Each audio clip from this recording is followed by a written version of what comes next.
Welcome back to the channel, guys. My name's Andrew, and today we're going to be talking all things Samsung. So as most of you know, the Samsung event just finished up where they announced their new lineup of phones, and I was able to get my hands on the Samsung S24 Ultra. So today I'm going to give you my first impressions and everything you need to know. Okay, for the lineup, we have the S24, the S24 Plus, and the S24 Ultra, and there is a lot of colors to get through. So for the S24 and S24 Plus, let me list off these colors for you. We have amber yellow, marble gray, onyx black, cobalt violet, and then there's three exclusive colors, which are jade green, sapphire blue, and sandstone orange. And then if you go with the Ultra model, there's a whole different list of colors, which is titanium yellow, titanium violet, titanium black, titanium gray, and then for those three exclusives is titanium orange, titanium green, and titanium blue. And in my opinion, I think the best color is the titanium gray. Not only does it look expensive and classy, but it actually has a lot of character for such a simple color. The S24 is 6.2 inches, while the S24 Plus is 6.7.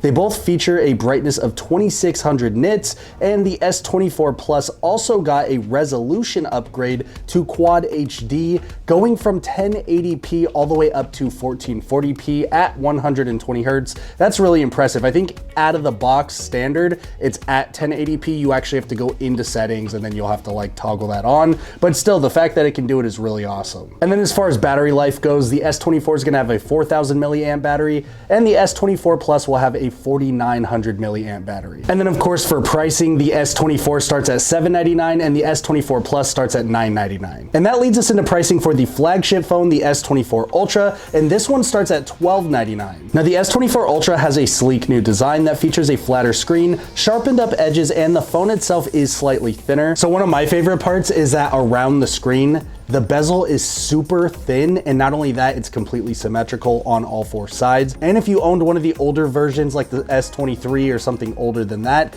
you're gonna really enjoy the front camera because it's smaller and it takes up less real estate on the screen. I mean, by far the nicest aesthetic change that they made was adding titanium to the side rails in lieu of aluminum. And even though these feel just as nice as they look, the sad reality is I'm still gonna cover these up with a case. So the S24 Ultra features a 5000 milliamp battery, which is a ton, so I'm really happy with that. And then if we look at the cameras, you're still gonna get a 200 megapixel main camera, a 12 megapixel ultra wide camera, a 3x telephoto camera, and a new 5x telephoto camera as well. And of course, growing up a Nintendo nerd who practically slept with his Nintendo DS, I'm happy to report we still have our S Pen.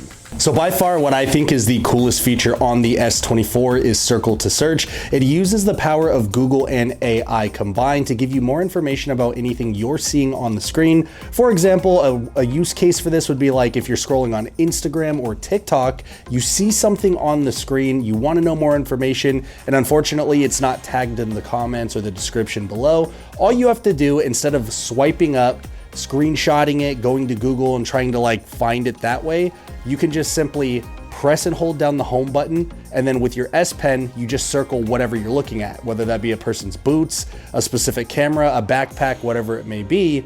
As soon as you do that, a whole list of results will pop up, and this will be everything from general information to also purchasing information. So it's really cool. And of course, this does work in three different ways. You can circle to search, you can tap on like the whole screen, or you can even scribble on whatever you want to search for. So I really like that feature. I've been playing with it a lot. But what I believe to be the most impactful feature is the generative AI that does real-time translations. This is going to help connect more people, specifically loved ones, families, and friends. For example, let's say you have an aunt that lives in Mexico and only speaks Spanish. I live here in California and I only speak English, and we really can't communicate well without a translator. Well, now you can, simply using your Samsung Galaxy phone, because all you have to do is turn on the feature, you text her, and it's literally going to translate for you. So whatever you type in English and hit send, it's going to go in Spanish to her phone so she can understand. She's gonna reply in Spanish to you, and it's gonna come in Spanish, and then it's gonna immediately translate to English underneath. Now you can hold a full conversation, just in case you haven't been keeping up on your Duolingo. And the even crazier part is you can actually do this with phone calls too. So basically I'm still speaking English on this end, a little robo voice is gonna go on that end speaking Spanish to my aunt in Mexico. And when she speaks Spanish back to me, it's gonna be a little robot voice in my ear speaking English. And we can have a real-time conversation with not a lot of lag. So it's really impressive what this technology is doing. So my overall impressions of the phone right away are really high. I'm super excited about a lot of the AI features that they brought in. I really wanna test them out to their full capacity and see what they're really made of. But obviously this was more of a first impressions video anyway, because I just got the phone today. So be sure you guys are subscribed to the channel so you don't miss my full review when that comes out in a few weeks. But with that said, thanks for watching.